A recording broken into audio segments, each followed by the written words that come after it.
의인은 종려나무같이 번성하며 레바논의 백향목같이 성장하리로다. 이는 여호와의 집에 심겼으며 우리 하나님의 뜰 안에서 번성하리로다. 그는 늙어도 여전히 결실하며 진액이 풍족하고 빛이 청청하니 여호와의 정직하심과 나의 바위 되심과 그에게는 불의가 없음이 선포되리로다. 하나님의 말씀입니다. 아멘. 잠깐 기도하겠습니다.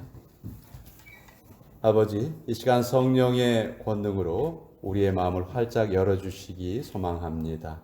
선포되는 말씀으로 우리의 영혼이 기쁨을 느끼게 하여 주시고 듣는 것에 그치지 말고 실제로 우리의 삶에 그대로 적용되어서 하나님께 더 큰 기쁨 올려드리는 저희 모두가 되게 하여 주시옵소서.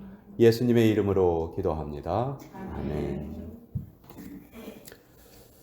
똑같은 물건도 누가 어떻게 사용하느냐 거기에 따라서 그 가치가 너무너무 달라집니다. 살인 강도의 손에 들린 칼과 외과 의사의 손에 들린 칼은 똑같은 칼이지만 하는 일이 정반대죠. 하나는 사람을 죽이고 다른 하나는 사람을 살립니다. 하나님이 지으신 모든 피조물들도 어떤 것들은 우상의 제물이 되기도 하고 또 불의의 도구로 쓰이기도 하지만 그와 반대로 하나님의 기쁨을 위해서 쓰여질 수도 있습니다. 우리 사람도 마찬가지입니다. 하나님께서 우리를 지으신 목적에 맞추어서 살아갈 때 그때의 모습과 또 그 우리의 목적을 망각하고 내가 내 자신의 주인이 되어서 내 인생의 주인이 되어서 살아가는 사람의 모습은 그 끝이 정말 천지 차이로 다를 수밖에 없습니다. 자, 오늘 우리가 읽은 이 시편 92편의 말씀은 하나님께 기쁨을 드리는 의인의 삶을 두 종류의 나무에 비유해서 우리에게 설명을 하고 있습니다. 특별히 우리 모든 성도들에게 정말 은혜로운 말씀이지만 시니어분들, 연세가 많은 분들에게는 오늘 본문의 말씀이 너무너무 은혜로운 말씀입니다. 왜냐하면 늙어도 결실할 것이요 진액이 풍족하고 빛이 청청할 것이다. 아마 시니어분들에게 이보다 더 복된 말씀이 없을 겁니다. 그렇죠? 이 본문 말씀은 우리 의인의 삶이 종려나무와 같고 백향목과 같다 이렇게 설명을 하는데 왜 이 두 나무가 복된 성도의 인생을 비유하는 그 비유로 쓰였는지 오늘 그것을 함께 살펴보면서 같이 은혜 받기를 원합니다. 먼저 이 종려나무라는 건데요. 우리는 플로리다에 살기 때문에 야자수를 자주 볼 수가 있죠. 이제는 뭐 너무 자주 봐가지고 뭐 야자수를 봐도 별로 우리 감흥이 없습니다. 그렇지만 제가 조지아에 살다가 처음 이곳에 와서 야자나무가 가로수로 서 있는 걸 보고 처음에 얼마나 놀랐는지 몰라요. 다른 데서는 볼 수가 없었거든요. 종려나무도 이런 야자수의 일종입니다. 이 종려나무의 특징은 키가 아주 크게 자란다는 거예요. 다 자라면 20m가 넘는다고 하니까 7층 건물 높이하고 같은 거죠. 그 뜨거운 광야의 열기 속에서 이렇게 키가 크게 아주 싱싱하게 잘 자라서 또 그 밑에 그늘을 드리우고 시원한 오아시스의 역할을 해주는 너무도 고마운 나무가 이 종려나무입니다. 여러분, 우리 부활주일 바로 전주일을 종려주일이라고 부르죠. 왜 종려주일이라고 부르냐면 예수님께서 나귀를 타시고 예루살렘 성에 입성하셨을 때 많은 무리들이 종려나무의 가지를 꺾어서 그것을 흔들고 예수님께 환호성을 보냈어요. 그래서 그날을 우리 종려주일이다 이렇게 부르는데 이 종려나무는 정말 보기만 해도 정말 멋진 나무예요. 키만 큰 게 아니고요. 열매도 얼마나 많이 맺는지 모릅니다. 나무 한 그루에서 약 500파운드 정도의 열매를 얻을 수 있다고 하는데 정말 많은 양이죠. 그래서 히브리어로 이 종려나무를 다말이라고 불러요. 타마르라고 부르는데 히브리 사람들이 여성의 이름을 지을 때 이 다말이라는 이름을 많이 썼어요. 종려나무가 열매를 많이 맺는 것처럼 아이를 많이 낳아라. 다산의 복을 누려라. 그런 의미로 이 다말이라는 이름을 여성의 이름으로도 많이 썼습니다. 오아시스 샘물 곁에 늠름하게 서 있는 그 종려나무보다도 더 생명력이 넘치는 모습은 사실 찾아보기 어려워요. 광야에 있는 많은 나무들 중에서 가장 당당하고 멋진 나무가 바로 이 종려나무입니다. 또 한 나무는 백향목인데요. 종려나무가 더운 곳에서 자라는 것하고는 달리 이 백향목이란 나무는 아주 찬바람이 몰아치는 추운 기후에서 자라나는 나무예요. 이것도 아주 키가 크게 자라난다고 하는데, 키가 크면서도 그 줄기가 아주 똑바로 자란다고 하죠. 그래서 아주 고급 목재로 쓰이는 나무가 이 백향목입니다. 게다가 이 백향목은 벌레들이 싫어하는 아주 독특한 그 향기가 그 나무에 있기 때문에 벌레가 먹지 않아요. 그래서 아주 좋은 제목으로 쓰일 수가 있는 것이죠. 여러분, 이스라엘 백성들이 가장 소중하게 생각했던 건물이 있어요. 뭡니까? 바로 그들의 성전이죠. 하나님께 제사를 드렸던 성전을 가장 중요한 건물이다 이렇게 생각을 했는데, 솔로몬이 그 성전을 지을 때 뭘로 지었을까요? 바로 이 백향목 나무로 그 성전을 지었습니다. 그러니까 보통 나무가 아니라는 거 우리가 알 수가 있죠. 이 종려나무나 백향목이나 다 그 잎이 푸르고 싱싱한 상록수입니다. 사계절 내내 나무 잎의 색깔이 바뀌지를 않아요. 이렇게 바뀌지 않는 이 나무의 색깔, 이건 바로 우리 성도들이 신앙을 지키는 절개, 인내, 이런 것을 상징하는데요. 더위 속에서도 꿋꿋하게 자라는 종려나무처럼, 또 추위 속에서도 성장을 멈추지 않는 백향목처럼 우리 성도들의 믿음은 그처럼 멋질 것이다. 그것이 바로 우리 의인들의 삶이다. 성경은 이렇게 말씀하고 있습니다. 근데 여러분, 잘 생각해 보세요. 이 두 명품 나무가 다 자라는 환경이 일반적인 환경에서 자라는 것이 아니고 극한 환경에서 자라죠. 그렇죠? 종려나무는 정말 얼마나 그 뜨거운 광야의 그 햇볕을, 그 높은 온도를 다 이겨내고 자라고요. 또 백향목은 반대로 그 추운 한 찬바람이 몰아치는 그런 기후를 다 이겨내고 자랍니다. 마치 이것처럼 우리 성도들의 삶의 모습이 모든 고난을, 우리에게 다가오는 모든 고난을 다 이겨내고 우리가 이렇게 믿음의 거인으로 자라나는 모습과 너무 흡사합니다. 여러분, 혹시 바이올린 아시죠? 바이올린. 바이올린은 뭐 그 크기가 그렇게 크지도 않은데요. 혹시 스트라디바리우스라는 그 바이올린 명품을 들어보신 적이 있으실 겁니다. 별로 크지도 않은 이 바이올린이 가격이요 어마어마합니다. 현재 우리 남아있는 스트라디바리우스, 그 스트라디바리라는 그 가문에서 만든 그 현악기, 바이올린, 첼로, 뭐 이런 것들 다 명품들을 스트라디바리우스라고 부르는데, 지금까지 한 800개 정도가 아직 남아 있대요. 근데 이 보통 이 현악기 하나의 가격이 100만 불이 넘는다고 하고요. 제일 비싼 건, 그 중에서 제일 비싼 거는 1,500만 불에 팔렸대요. 그러니까 뭐 한국 돈으로 200억 원이 넘는 돈인데, 왜 이 스트라디바리우스라는 이 바이올린은 그렇게 비싼 값에 팔리는가? 왜 그렇게 신비한 소리를 내는가? 수많은 사람들이 그 비밀을 풀기 위해서 연구를 했어요.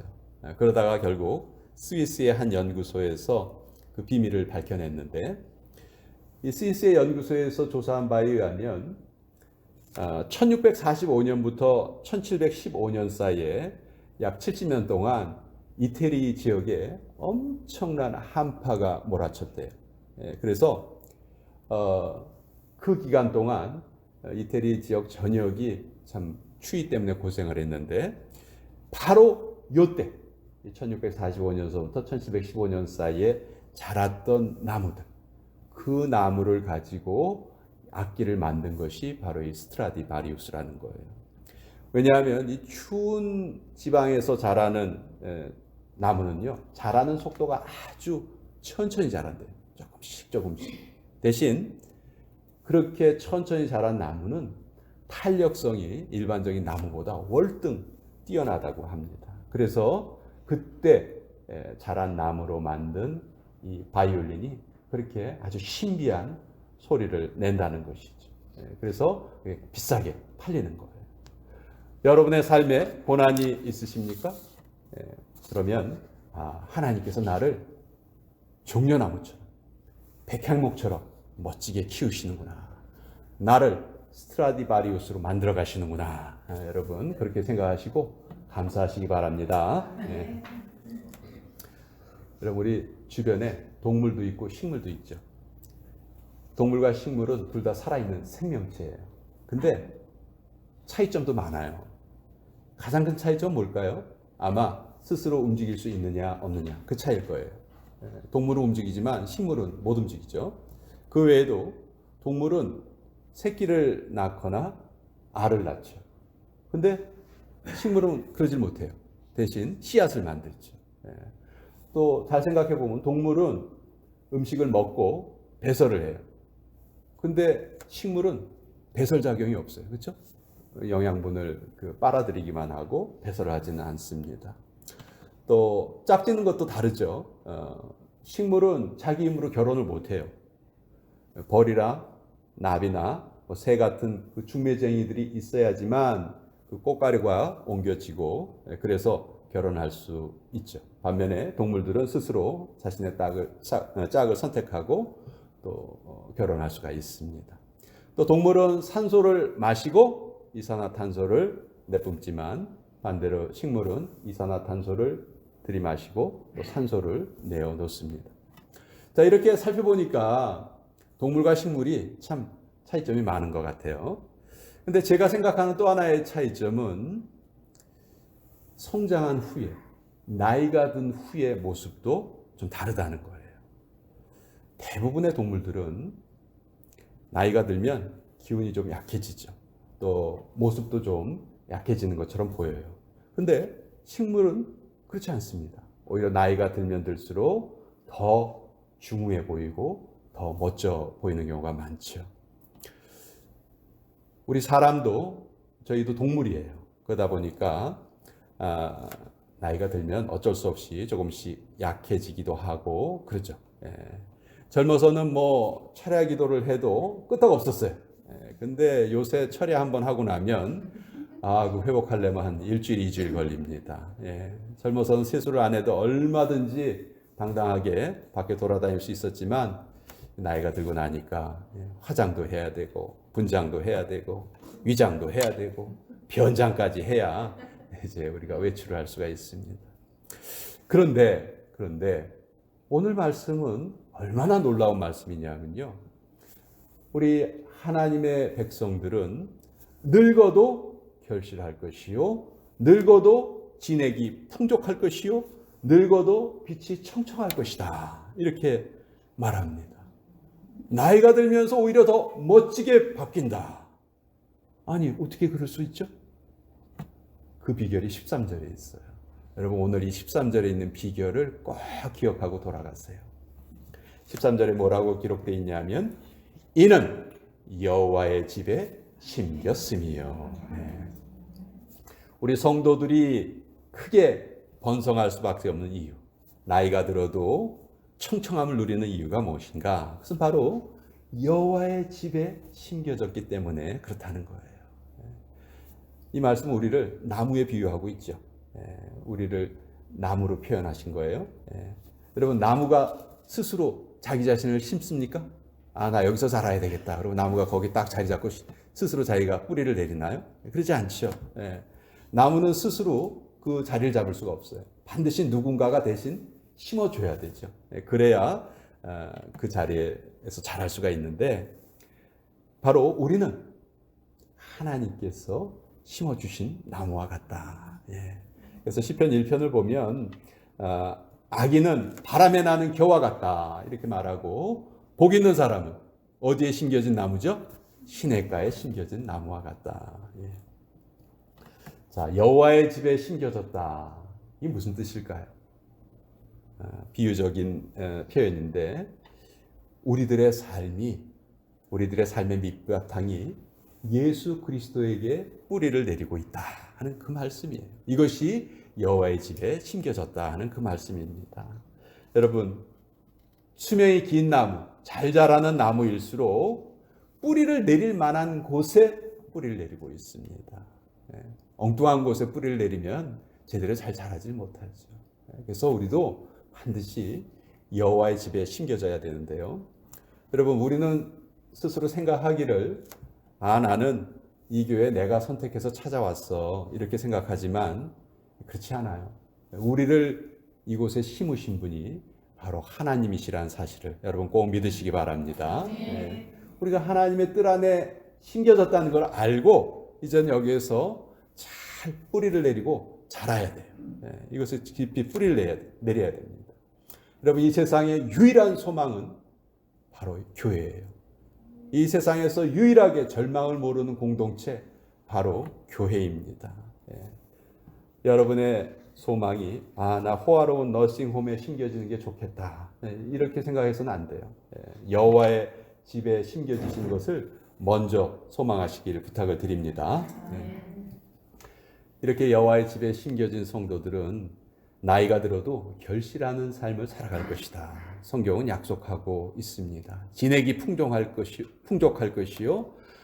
영적인 에너지가 오히려 젊은 시절보다 나이가 들면 더 많아진다는 거예요. 빛이 청청하고 백향목과 종려나무처럼 그렇게 싱싱한 생명력을 과시할 수 있다는 것입니다. 저는 오늘 이 시편에 표현된 이 성도들의 삶의 모습을 한마디로 명품 신앙이다 이렇게 표현하고 싶어요. 여러분, 짝퉁 신앙은요, 모양은 그럴듯한데 능력이 없어요. 힘이 없어요. 우리 그런 신앙 가져서는 안 됩니다. 우리는 날마다 우리의 삶에 다가오는 어려움과 시험을 다 이기면서 살아내야 되는데 바로 누가 우리에게 이김을 주시는가? 예수님께서 우리에게 그 힘을 주신다는 것이죠. 그러니까 그것을 알고 이제 여호와의 집에 심겼다는 것을 우리가 똑바로 알고 이 안에 뿌리를 내리고 이곳에서 자라나가고 그러면 정말 종려나무처럼 백향목처럼 늘 청청하고 늘 진액이 풍성하고 또 열매를 풍성히 맺는 그런 삶을 누릴 수 있는 것이죠. 저는 오늘 이 말씀이 오늘 이 예배에 참여한 우리 모두에게 우리 모두의 삶에 그대로 이루어지시기를 다시 한번 간절히 축원드립니다. 기도하겠습니다. 아버지, 하나님을 믿는 성도들은 나이가 들어도 결실할 것이고 진액이 풍족할 것이고 빛이 푸른 복된 삶을 살 것이라 약속해 주신 것 너무너무 감사합니다. 아버지, 우리는 여호와의 집에 뿌리를 내리고 심겨진 존재들이기에 이제 하나님의 공정에서 흥왕하리라 하는 이 귀한 소식을 기쁨으로 우리의 마음속에 새깁니다. 이제 하루하루 우리의 삶을 더욱더 주님 보시기에 바른 자세로 살아가기를 다시 한번 마음속에 결단하오니 우리의 이 마음을 어여삐 보시고 하나님 많은 은혜 우리에게 내려 주시옵소서. 예수님의 이름으로 기도합니다. 아멘.